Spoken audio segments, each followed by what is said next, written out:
College campus.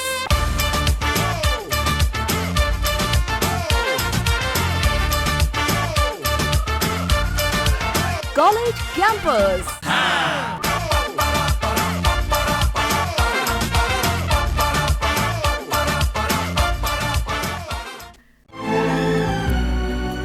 Hello friends, आजच्या college campus या कार्यक्रमात मी सुप्रभा जोशी तुम्हा सगळ्यांचं मनापासून स्वागत करते.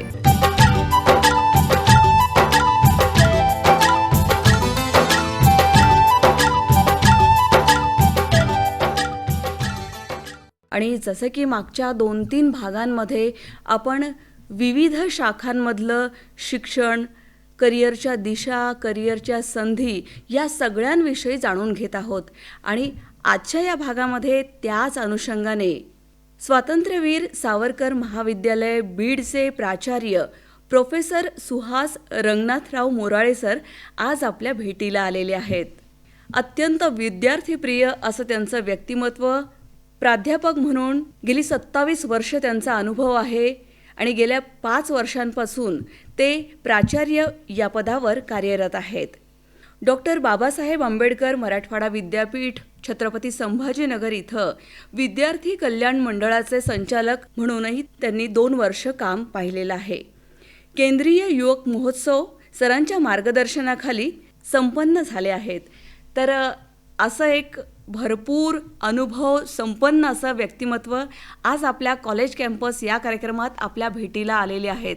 आणि आजच्या या आपल्या कार्यक्रमाचा विषय असा आहे की कला शाखेमधून शिक्षणाच्या विविध दिशा आणि करिअरच्या विविध संधी याविषयी आपण त्यांच्याकडनं मार्गदर्शन करून घेणार आहोत. सर नमस्कार, कॉलेज कॅम्पस या कार्यक्रमात तुमचं मनापासून स्वागत आहे. नमस्कार, बीड आकाशवाणीचा अत्यंत आभारी आहे. सर माझा पहिला प्रश्न असा आहे की हल्लीच्या मुलांना इंजिनियर, डॉक्टर हे क्षेत्र अगदी व्हायचंच असतं, या दृष्टीने त्यांचे पावलं अगदी 7वी-8वी पासून पडत असतात. किमान पालकांची अशी अपेक्षाही असते. पण याच अनुषंगाने मला काहीतरी वेगळं करिअर निवडायचं किंवा वेगळी स्ट्रीम निवडायची आहे, त्यातल्या त्यात कला शाखेबद्दल जर बोलायचं झालं तर मी कला शाखा का निवडावी, काय सांगाल याबद्दल?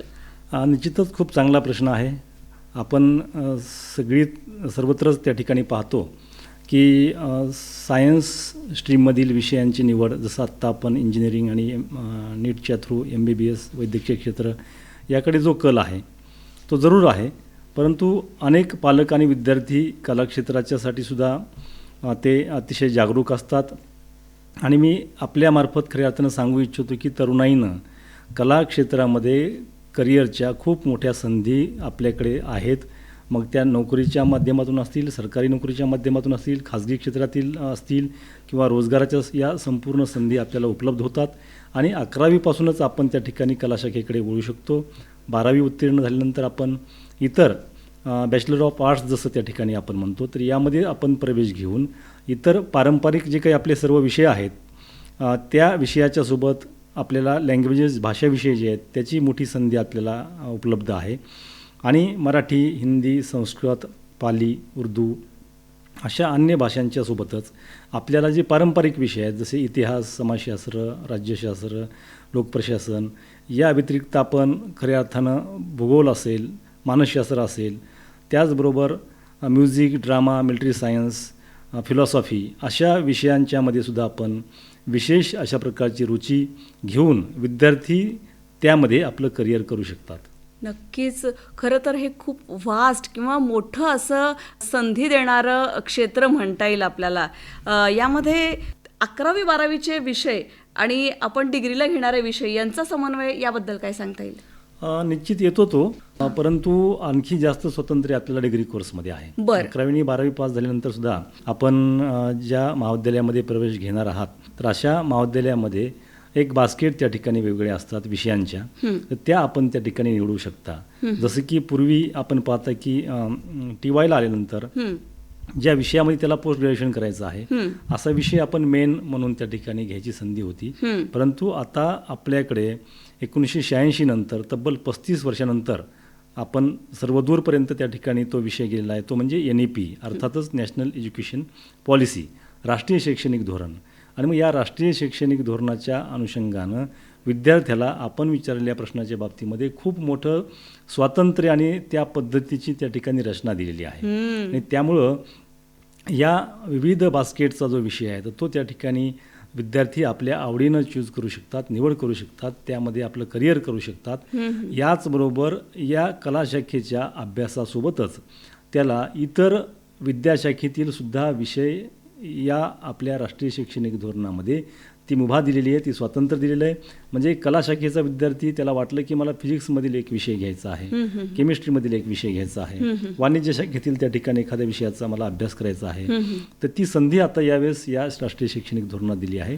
त्यामुळं कला शाखेतील मूळ विषयासोबतच आपल्याला अन्य शाखेतील विषयाला सुद्धा अभ्यासण्याची एक संधी या माध्यमातून निर्माण झालेली आहे, हे मला आपल्या माध्यमातून सांगावं वाटतं. नक्कीच आहे सर.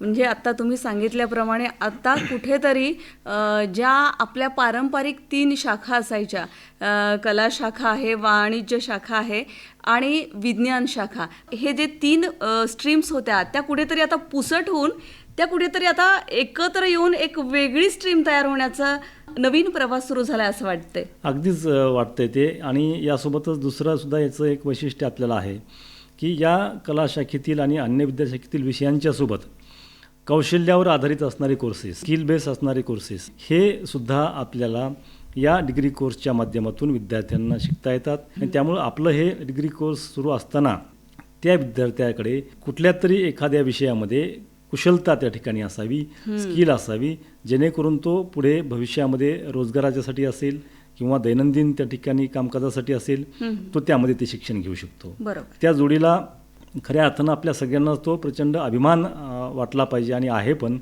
की भारतीय ज्ञान परंपरेचा IKS ज्याला म्हणतो आपण, की इंडियन नॉलेज सिस्टम, तर याचा सुद्धा अंतर्भाव या सर्वच विद्याशाखेतील शिक्षणामध्ये आहे.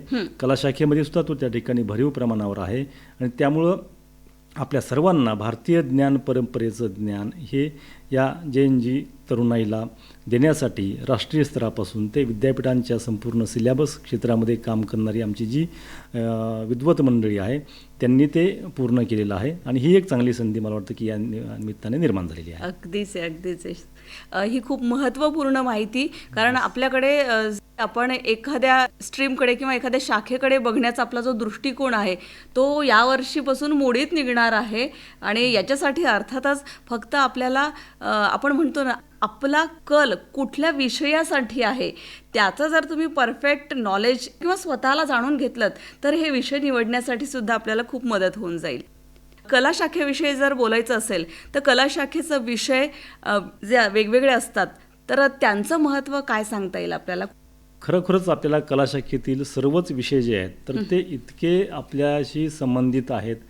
आपल्याला खऱ्या अर्थानं देशासाठी, समाजासाठी काही जर करायचं असेल, त्याबद्दलची भावना जी त्या ठिकाणी आपली असते, तर निश्चितच कला क्षेत्रातील ह्या विषयांच्या सोबत आपण राहून आपण करिअर करू शकतो. जसं आत्ता मी पूर्वीसुद्धा म्हटलं की पारंपरिक विषय तर भरपूर आहेत. राज्यशास्त्र विषय असेल, अर्थशास्त्र विषय असेल, समाजशास्त्र विषय असेल, इतिहास विषय असेल, या माध्यमातून सुद्धा आता आपण पाहिलं असेल की नवीन निवडणुका जे काही आता होतात तर त्यांना एक पूर्ण सर्व राजकीय पक्षांना आणि त्या उमेदवारांना एक प्रकारची एक टीम लागते, सर्वेक्षण करणारी मंडळी असते, मतदारसंघाचं सर्वेक्षण आहे, ट्रेंड काय त्या ठिकाणी चाललेलं आहे. त्यामुळे प्रायव्हेट अशा प्रकारचे अनेक अंदाज बांधणाऱ्या संस्था ज्या आहेत सपोर्ट असणाऱ्या, तर त्यामध्ये आपण करिअर करू शकता. याचबरोबर आपल्याला खऱ्या अर्थानं जे संविधानानं मूलभूत अधिकार दिलेले आहेत, तर मला वाटतं की आपल्या या मूलभूत हक्कांच्या सोबत कर्तव्याची जाणीव जर त्या ठिकाणी आपल्याला करून घ्यायची असेल तर आपल्याला कला शाखेतील या सर्व विषयांचा अभ्यास, संविधानाचा अभ्याससुद्धा या माध्यमातून होतो. त्याचबरोबर मानसशास्त्रासारखा एक विषय आहे. आपण पाहत असताल समाजामध्ये की पूर्वी जनरेशन गॅप हा एका पिढीहून दुसऱ्या पिढीपर्यंत जायचा, परंतु अलीकडील काळामध्ये हा जनरेशन गॅप जे आहे ते खूप कमी कालावधीसाठी आलेला आहे. म्हणजे आपण एक निरीक्षण करा की 4थीमध्ये शिकणारा मुलगा मुलगी असेल, त्याचं व्यक्तिमत्व 7वीला बदलतंय, 7वीनंतर त्याचं व्यक्तिमत्व 10वीला बदलतंय, 10वीनंतर तो पुन्हा इकडे आमच्या 12वीपर्यंत बदलतं आणि तो एकदा या आमच्या उच्च शिक्षण क्षेत्रामध्ये आला तर त्याचं व्यक्तिमत्व पूर्णतः बदलून जातं. आणि त्यामुळं त्यांना त्या त्या पातळीवर आपल्या पाल्यांना संस्कारक्षम आणि मूल्याधारित शिक्षण सगळं देण्यासाठी अनेक समुपदेशनाची गरज आहे. भाषा विषयांची तितकीच महत्त्वाची आहे. संत साहित्याचा त्या ठिकाणी त्यामध्ये असणारा भाग आहे. तर अनेक फिलॉसॉफर त्या ठिकाणी आपले आहेत. त्यांचं काय खऱ्या अर्थानं मत आहे. आत्ता जसं मी जैनजी किंवा सगळीकडेच हा शब्द प्रचलित झालेला हो, आहे, अगदीच. परंतु मला सुप्रभाजी असं वाटतं की खऱ्या अर्थानं आम्ही भारतीय जी पिढी आहोत तर ती आम्ही जैन छत्रपती शिवाजी असतील, जैन आम्ही डॉक्टर बाबासाहेब आंबेडकर असतील, जैन आम्ही विनायक दामोदर सावरकर असतील, जैन टिळक असतील, तर ही आपण खऱ्या अर्थानं आपली समृद्ध ठेवा आहे. खरंच आणि या महापुरुषांच्या नावाचं जनरेशन आता आमचं पुढचं आहे. हे जगाला सगळ्या अर्थानं आपण दाखवून देण्याची मला वाटतं की ती गरज आहे. आणि निश्चितच समुपदेशनासारखं जर आपल्याला काम करायचं असेल तर मानसशास्त्रासारखा एक विषय आहे. बीडच्या स्वातंत्र्यवीर सावरकर महाविद्यालयामध्ये या पारंपरिक आमच्या विषयासोबत आम्ही सर्व विषय त्या ठिकाणी घेतलेत. म्हणजे तत्त्वज्ञानासारखा विषय आपल्याला अभ्यासण्याची संधी त्या ठिकाणी आहे. म्युझिक आहे, ड्रामा आहे, मिलिटरी सायन्स आहेत. या पारंपरिक विषयाच्या सोबत आपण या सगळ्या विषयामध्ये एक चांगल्या पद्धतीचं त्या ठिकाणी करिअर करू शकतो. फॉरेन लँग्वेजेस त्या ठिकाणी असतील. UPSC MPSCच्या माध्यमातून सुद्धा आपण या क्षेत्राकडे जाऊन अलीकडील आपण पाहिलं की UPSCच्या या परीक्षेमध्ये सुद्धा मातृभाषेचं स्थान जे आहे, या विषयांचं स्थान जे आहे ते महत्त्वाचं आहे. आणि अनेक उच्च शिक्षणामध्ये मग MBBS इंजिनिअरिंग केल्यानंतर सुद्धा काही विषय कला शाखेतले निवडून UPSC MPSC देणारे सुद्धा आपल्याला पाहायला मिळतात. सर, तुम्ही आत्ताच मातृभाषेविषयी बोललात, तर सध्या सरकारचं त्रैभाषिक धोरण एक लागू करण्याचा त्यांचा मानस आहे किंवा मध्यंतरी चर्चाही झाली. त्यांच्याकडे वेगवेगळे प्रस्ताव अजूनही येऊ पाहतायत. अजूनही यावर ठोस पावलं उचलली जायची बाकी आहेत. पण हा जो प्रश्न मुळात निर्माण झालेला आहे, तर याच्या मागे आपल्या भाषेचं महत्त्व या दृष्टीने आपण पाहावं की याच्यामध्ये जे भाषेची जी संस्कृतीशी आपल्या जोडलेली नाळ आहे आणि येणाऱ्या करिअरच्या संधी दिशा, तर याच्याकडे कुठल्या स्वरूपात आपण पाहावं? खूपच चांगला प्रश्न आहे हा. कारण भाषेचं महत्त्व आपण पाहतो की शिक्षण तज्ज्ञांचं असं मत आहे की आपल्याला लहान मुलांना ज्या भाषेतलं स्वप्न पडतं, थोडक्यात मातृभाषेतलं स्वप्न पडतं, त्यामुळे त्या भाषेतलं शिक्षण त्या ठिकाणी मिळालं पाहिजे.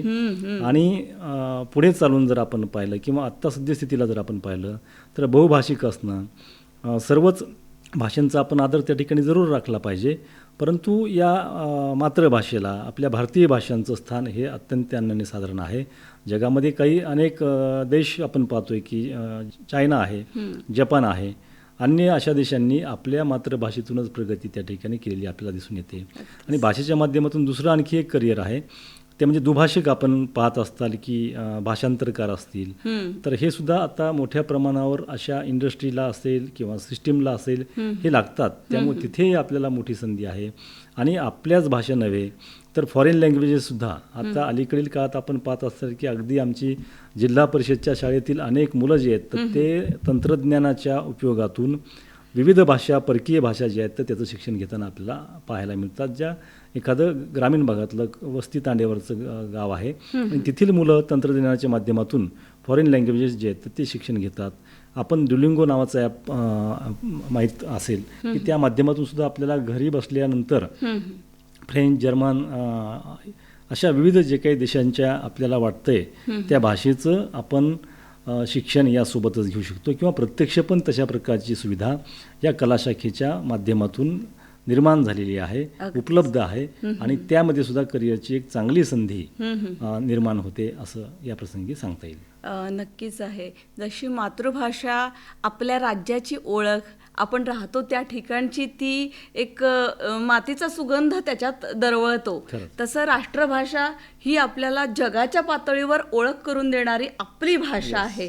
मातृभाषेवरचं प्रेम आणि राष्ट्रभाषेवरचं प्रेम यातला बॅलन्स आपण एक नागरिक म्हणून आपल्याला असायला पाहिजे आणि आपण त्याचं स्वागत केलं पाहिजे. सर, आता कुठली गोष्ट आपण शिकण्याच्या मागे एक छोटीशी एक आपली अपेक्षा असते की मला हे शिक्षण घेतल्याच्या नंतर काहीतरी उपजीविका करता यावी या शिक्षणाच्या आधारावर, किंवा एखादी छोटी मोठी मला नोकरी तरी मिळावी अशी एक अपेक्षा असते. तर कला शाखेच्या बाबतीत आपल्याला तुम्ही हे जर स्ट्रीम्स घेतलात तर तुम्हाला इथपर्यंत पोहोचता येतं अशी कुठली पदं आहेत किंवा यातली आपली प्रगती कुठपर्यंत पोहोचते? निश्चितच कला शाखेची पदवी प्राप्त झाल्यानंतर आपण जे आपल्याकडे उपलब्ध असणारे अनेक स्पर्धा परीक्षा आहेत, UPSC MPSC सोबतच अनेक गट क ड पर्यंत आपण विविध स्पर्धांच्या माध्यमातून शासकीय सेवेमध्ये असतील त्यामध्ये त्या ठिकाणी येऊ शकता. शिक्षण क्षेत्रामध्ये सुद्धा आपण BEd आणि त्यानंतर उच्च शिक्षण क्षेत्रामध्ये येण्यासाठी सेट नेट आणि PhD प्राप्त करून त्या ठिकाणी येऊ शकता. त्याचबरोबर इतर सुद्धा आपल्याला रोजगाराच्या भरपूर संधी आहेत की तुम्ही कला शाखेतलं शिक्षण घेऊन ते तुम्ही एक सक्षम उद्योजक म्हणून त्या ठिकाणी समाजामध्ये आपलं स्थान निर्माण करू शकता. NGO सारख्या संस्था आहेत, समाजशास्त्र आणि इतर असे काही विषय त्या ठिकाणी आपण सोबत घेऊन अनेक NGOचं आज करोड रुपयामध्ये टर्नओव्हर आहे आणि एक समाजाच्यासाठी आपण काहीतरी कामी येतो याचा एक अत्यानंद या NGO सारख्या क्षेत्रामध्ये काम करणाऱ्या मंडळींचा आहे. त्यामुळे CSR आपण पाहत असाल की कॉर्पोरेट सोशल रिस्पॉन्सिबिलिटीज म्हणून अशा NGOंना मोठ्या प्रमाणावर आर्थिक सहाय्य करून तिथे तुम्ही करिअर त्या ठिकाणी करू शकतो. MSW असेल, MAचे अनेक मग त्या विषयातील पोस्ट ग्रॅज्युएशन आहे, LLBच्या सारख्या क्षेत्रामध्ये असेल, अशा अनेक विविध संधी आपण पाहतो की या आहेत. आणि आपण जो रोजगाराचा प्रश्न उपस्थित केला तर या कला शाखेमध्ये आता अलीकडील काळामध्ये तृतीय वर्षाच्या विद्यार्थ्यांना डिग्री कोर्सला आल्यानंतर इंटर्नशिप अंतर्वासिता अशा पद्धतीचा अभ्यास दिलेला आहे. OJT सारखा अभ्यासक्रम दिलेला आहे, म्हणजे ऑन जॉब ट्रेनिंग, जे की पूर्वी आपण फक्त इंजिनिअरिंग आणि या अशा कोर्सेस करिताच त्या ठिकाणी ते होतं. व्यावसायिक जे क्षेत्र होतं तिकडे. यस. तर अशा फक्त ठिकाणी OJT सारखे किंवा जॉब ट्रेनिंग सारखे किंवा ऑन जॉब ट्रेनिंग जो प्रकार आहे तो होता. परंतु आता कला शाखेचा आमचा असणारा विद्यार्थी तो त्याच्या शिक्षणासोबत कुठे आपल्याला त्या स्थापनेच्यावर जाऊन ऑन जॉब ट्रेनिंग त्या ठिकाणी त्या माध्यमातून तो शिकू शकेल. आणि इंडस्ट्रियल एक्सपिरियन्सचा जो अनुभव आहे तर तो प्रत्यक्ष त्याला शिक्षणाच्या सोबतच एक संधी त्याला ही मिळवण्याची आहे. आपोआप इंडस्ट्रियल एक्सपिरियन्स त्या ठिकाणी त्याने तो घेतला तर तो एक भविष्यामध्ये आपला स्वतःचा जो काही रोजगार असेल, एखादा स्मॉल त्या ठिकाणी इंडस्ट्री असेल तर ती सुद्धा त्याचं तो स्वप्न तिथे पाहू शकतो. आणि अशी अनेक उदाहरणं आहेत आपण पाहत असाल की कला शाखेमध्ये शिक्षण घेऊन ते चांगले सक्षम अशा प्रकारचे रोजगार निर्मितीचे त्यांनी साधन निर्माण केली, अनेकांना रोजगार दिलेले आहेत आणि उद्योजक म्हणून सुद्धा ते अतिशय यशस्वी झालेले आहेत. अशा पद्धतीचं मला वाटतं की या इतर अशा खूप सगळ्या संधी या निमित्ताने निर्माण होतात. आणि अगदी खूप असं सूचक असं मार्गदर्शन आपण या प्रश्नावर केलेलं आहे, त्यामुळे बऱ्याचशा गोष्टी अशा स्पष्ट झाल्यात.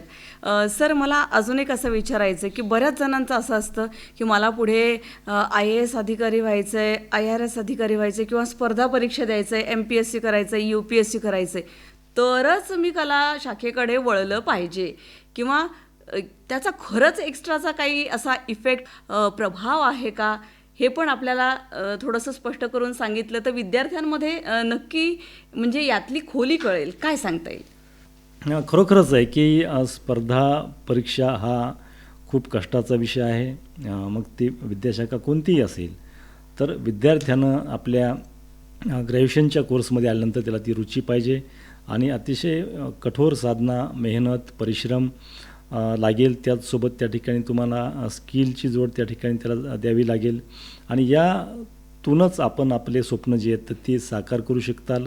मला वाटतं की आपण हा कला शाखेच्या माध्यमातून जास्तीत जास्त टक्का तो जरूर त्या ठिकाणी अशा वेगवेगळ्या परीक्षांच्या माध्यमातून तो निर्माण होतो. आणि कला शाखेच्या विषयांचा अभ्यास जर आपण पाहिला तर ती घेऊन पास होणाऱ्यांची संख्या ही खूप मोठ्या प्रमाणावर आहे. इवन इतर विद्याशाखेमध्ये आपण शिक्षण पूर्ण करून नंतर पुन्हा आपण या स्पर्धा परीक्षेमध्ये कला शाखेतील विषय घेऊन त्याचा अभ्यास करून पुन्हा त्या ठिकाणी त्या स्पर्धा परीक्षेला सामोरं जाऊन यशस्वी झालेले अनेक विद्यार्थी आपल्याला पाहायला मिळतात. त्यामुळे कला शाखेतील विषयांच्या सोबत आपण प्रारंभिकपणापासून जर त्या ठिकाणी खोलात उतरून जर अभ्यास केला तर निश्चितच या सर्व परीक्षेच्या मध्ये यश हमखास आहे. परंतु आपल्याला वरवर अभ्यास करून चालणार नाही आहे, खोलात उतरावं लागणार आहे. अतिशय प्रामाणिकपणे आपण स्वतः या सर्वच अध्ययनाचा वापर करत आणि अलीकडील काळात आपण पाहतो की खूप मोठ्या प्रमाणावरची ह्या विविध संधी ज्या आहेत तर त्या आपल्याकडे आहेत आणि आपण विशिष्ट अशा प्रकारच्या क्षेत्रामध्ये त्या ठिकाणी जातो. परंतु त्याऐवजी मला वाटतं की आता भारतीय रेल्वेमध्ये मराठी टक्का खूप कमी प्रमाणावर आहे. इंडियन फोर्स रेल किंवा या केंद्र सरकारच्या असणारे जे काही विविध विभाग आहेत तिथे आपण कमी पडतो आहोत असं मला वाटतं. त्यामुळं खाजगी क्षेत्र असेल अशाही ठिकाणी मोठ्या संधी वास्तविक पाहता उपलब्ध आहेत. तर निश्चितच या तरुणाईनं हे सर्व विषय घेऊन आपलं करिअर आणि आपलं स्थान जे आहे तर ते कुठेतरी मजबूत केलं पाहिजे. आणि कला शाखेमधल्या भाषांचं महत्त्व जाणूनच कदाचित आता बऱ्याच गोष्टी किंवा ज्या टेक्निकल पण विषय होते ते आपल्या मातृभाषेमध्ये आणण्याचा सरकारचा प्रयत्न झाला आहे.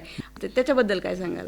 अगदीच बरोबर आहे की शासनानं अलीकडील काळामध्ये ही खूप चांगली धोरणं केलेली आहेत की त्यांना आपल्या भाषेतील असणारं शिक्षण जे आहे ते मिळावं. त्यामुळं आपण अनेक इंजिनिअरिंग कॉलेजसारख्या ठिकाणी सुद्धा पाहत असतात की आता ते आपल्याला आपल्या भाषेतून शिक्षण मिळण्याची संधी आहे. पूर्वी इंग्रजीचा हट्ट सगळीकडेच असायचा, परंतु शासनाचे धोरणं प्रशासकीय कामकाजामध्ये असतील, इतर दैनंदिन कामकाजामध्ये असतील की भाषांचं महत्त्व त्या ठिकाणी हे सगळं पाहता आणि प्रचार प्रसिद्धीसुद्धा एकंदरीत जर आपण पाहिली किंवा तरुणाईला सुद्धा त्याचं एक वेगळं आकर्षण निश्चितच या भाषा विषयांच्या बाबतीतलं आहे. त्यामुळे खरोखरच विद्यार्थी जे आहेत तर ते या भाषेच्या शिक्षणाच्या सोबत सुद्धा अनेक आपण जसं फॉरेन लँग्वेजेस आहेत ते पण शिकण्यासाठी आतुर आहेत आणि जवळपास ग्रामीण भागापासून ते शहरी पातळीवर बहुभाषिक अशा प्रकारच्या धोरणाला विद्यार्थी आणि पालक जे आहेत तर तेही आपल्याला मोठ्या प्रमाणावर पुरस्कर्ते आपल्याला दिसून येतात. आणि या माध्यमातून सुद्धा फील्ड संशोधनासाठी जर आपण पाहिलं तर खूप मोठी संपदा अजूनही आपल्या या भारतीय भाषेच्या मध्ये आहे, साहित्यामध्ये आहे. त्यातून नवनिर्मिती, त्यातून काहीतरी चांगले नवनीत सुद्धा त्या ठिकाणी निघू शकेल इतकी मोठी संपदा आपल्या सगळ्या भारतीय भाषांच्या मध्ये आहे. त्यामुळे ही सुद्धा एक आपण म्हणता की ते खूप चांगली संधी ती अशी आहे. नक्कीच कला शाखा ही नुसतीच शाखा नाही, तर यामध्ये आपल्या भाषेची मुळं दडलेली आहेत आणि त्यांचा गाभा जपण्याचं काम ही शाखा करते असं म्हटलं तर अतिशयोक्ती ठरणार नाही. ही शाखा का निवडावी तर आपली मुळं जी आपल्या मातृभाषेतून आपल्याला शिकायला मिळतात आणि ती इतर पिढ्यांकडे आपल्याला पोहोचवण्याची संधी आहे, जिथे आपलं अस्तित्व खूप महत्त्वाचं आहे. तर कला शाखेमध्ये स्वतःचं व्यक्तित्व आणि चारित्र्य घडवण्यासाठी किंवा एक आपली मानसिकता खंबीर करण्यासाठी जी विषयांची मांडणी असते किंवा जे विषय निवडले गेलेले असतात तर त्याच्याबद्दल तुम्हाला काय सांगता येईल? व्यक्ती किंवा एक नागरिक म्हणून कशी घडवणूक होते? खरोखरच की आपण या देशाचे नागरिक म्हणून समाजामध्ये जेव्हा वावरतो त्यावेळेस एक जबाबदार नागरिक म्हणून आपल्याकडे सर्वांनी पाहिलं पाहिजे आणि हक्कांच्या सोबतच आपण कर्तव्याची जाणीव असणारं आपलं व्यक्तिमत्व त्या ठिकाणी कसं निर्माण होईल यासाठी व्यक्तिमत्वाचा विकास आणि चरित्र घडवण्यासाठीची एक खंबीर मानसिकता आपण जी म्हणतो तर ती कला शाखेतील या विविध अभ्यासातून निर्माण होते. कला शाखेत इतकी मोठी संपदा आहे आपल्या या पूर्वसुरींनी आणि भारतीय ज्ञानामध्ये, मग ते भारतीय समाजशास्त्रज्ञ असतील, भारतीय राज्यशास्त्रज्ञ त्या ठिकाणी असतील, भारतीय कौटिल्याच्यासारखं अर्थशास्त्र आपल्याला किती हजारो वर्षापासून त्यांनी इथे सांगितलेलं आहे. तर निश्चितच आपलं व्यक्तिमत्व जे आहे चरित्र घडवण्यासाठी आहे आणि कला शाखेच्या माध्यमातून निश्चितच मला वाटतं की एक सक्षम अशा प्रकारचा व्यक्तिमत्व आणि जागरूक अशा प्रकारचा एक नागरिक जो आहे तर तो निर्माण होतो. त्यामध्ये कला शाखेतील विषय जे आहेत ते अभ्यासल्यानंतर निश्चितच यामध्ये आणखीन त्यांच्यामध्ये सजगता जी आपण म्हणतो ती निर्माण होते. नक्कीच सर, एक जागरूक नागरिक निर्माण होणं त्यासोबतच हल्ली नेतृत्व करायला सगळ्यांना आवडतं, पण त्याच्यासाठी लागणारी गुण जे आवश्यक आहेत ते सगळ्यात जास्त मला असं वाटतं की कला शाखेतनं मिळतात. तर याच्यासाठीचं व्यक्तिमत्व सुद्धा घडवणारी अशी ही कला शाखा म्हणता येईल आपल्याला. कार्यक्रमाच्या शेवटी मला आता हे सांगाल की जर मला ॲडमिशन्स घ्यायचे असतील तर आपल्या स्वातंत्र्यवीर सावरकर कॉलेजमध्ये कुठले कुठले विषय सध्या उपलब्ध आहेत 11वी साठीचे आणि उच्च शिक्षणासाठीचे काय सांगता येईल आपल्याला? 11वी कला शाखेमध्ये सुद्धा आपल्याला प्रवेश घ्यायचा असेल तर शासनाच्या नियमाप्रमाणे ते प्रवेश सुरू आहेत, राऊंड आपल्याकडे आहेत. त्या माध्यमातून आपल्याकडे पारंपरिक विषय जे आहेत यांच्यासोबतच तत्त्वज्ञानासारखा विषय आहे, संस्कृतसारखे विषय आहेत, फिलॉसॉफीसारखे त्या ठिकाणी जे विषय आपण आत्ता बोललो, सायकोलॉजीसारखा मानसशास्त्रासारखा विषय त्या ठिकाणी आहे, संगीत असेल, अशा विविध विषयांचं शिक्षण घेण्याची संधी आमच्या 11वी ते BA पर्यंत त्या ठिकाणी ही उपलब्ध आहे. मला अभिमान वाटेल की भारतीय शिक्षण प्रसारक संस्थेचं स्वातंत्र्यवीर सावरकर हे एक अतिशय अग्रणी महाविद्यालय आहे आणि डॉक्टर बाबासाहेब आंबेडकर मराठवाडा विद्यापीठ छत्रपती संभाजीनगरच्या जे AAA असतं शैक्षणिक आणि प्रशासकीय मानांकन, त्यामध्ये स्वातंत्र्यवीर सावरकर महाविद्यालयाला A+ दर्जा आहे. आणि त्यामुळं या महाविद्यालयामध्ये पारंपरिक विषय असतील, भाषा विषयामध्ये मराठी, हिंदी, इंग्रजीसोबत संस्कृत त्या ठिकाणी आपण अभ्यास आणि करू शकतो, प्रवेश घेऊ शकतात. पारंपरिक विषयाच्या सोबत आपल्याकडे philosophy, psychology, music, drama, military science अशा विविध विषयांचं खूप मोठ्या बास्केट आणि संधी ही विद्यार्थ्यांना उपलब्ध आहे. मला वाटतं की निश्चितच तरुणाईनं आपल्या बीड शहरातील अशा फॅकल्टी जे आहेत आमचे, ते सर्वच PhD प्राप्त आहेत, उच्च शिक्षित आहेत, त्यांच्याकडे PhDचे विद्यार्थी संशोधन करतात आणि त्यामुळे आपण निश्चितच अशा महाविद्यालयामध्ये प्रवेश घेऊन आपलं शैक्षणिक करिअर जे आहे तर ते आणखीन ब्राईट करणं आणि सक्षम करणं, यासाठी मी निश्चितच तरुणाईंना आवाहन करेल. धन्यवाद. विद्यार्थी मित्रांनो, अगदी कार्यक्रमाच्या शेवटी स्वातंत्र्यवीर सावरकर महाविद्यालयात कला शाखेतून कुठले कुठले विषय घेऊन आपल्याला वेगवेगळं शिक्षण घेता येतं, त्यातनं आपल्याला कुठलं करिअर निवडता येतं हे कळलं. आजच्या या कार्यक्रमात आपल्याला स्वातंत्र्यवीर सावरकर महाविद्यालय बीडचे प्राचार्य प्रोफेसर सुहास रंगनाथराव मोराळे सरांनी कला शाखेविषयी, या शाखेच्या महत्त्वाविषयी, यातून निर्माण होणाऱ्या शिक्षणाच्या संधी आणि करिअरच्या दिशा याविषयीची सविस्तर माहिती दिलेली आहे. तेव्हा सर, आमच्या कॉलेज कॅम्पसच्या टीमकडून, सगळ्या मित्रमैत्रिणींकडून तुमचे आकाशवाणीत येऊन आम्हाला मार्गदर्शन केलं, आम्हाला छानशी माहिती दिलीत, त्याबद्दल धन्यवाद, आभार. आपले आणि आकाशवाणीचे मी खूप खूप आभार मानतो. धन्यवाद. थँक्यू.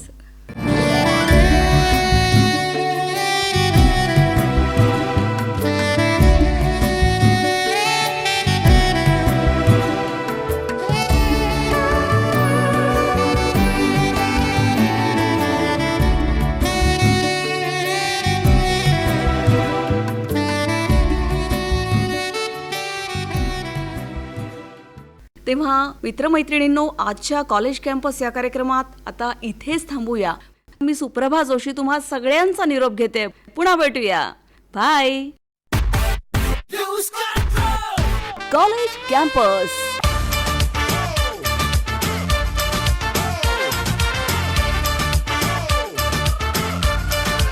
College campus.